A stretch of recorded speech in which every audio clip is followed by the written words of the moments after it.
Hi guys, this is Arthur Duhane with Clear Home Inspection. Wanted to make this short video to show you guys how our Repair Request Builder tool works and how it can save you some time. Hope you enjoy.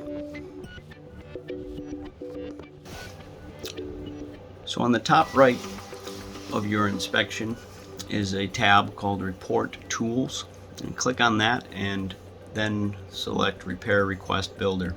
From there, select only the write-ups that you want to include in your communication to the sellers.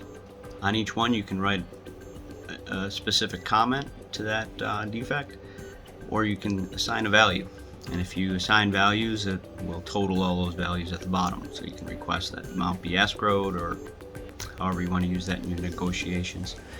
Once you've selected everything that you're going to want to include, you can scroll to the top and you can write a message to the seller's agent, the sellers, giving them any instructions you might want.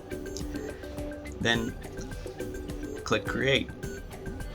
Then you have a nice clean PDF with only the information you want to include on it and nothing you don't. Hope this video is helpful, and look forward to working with you soon.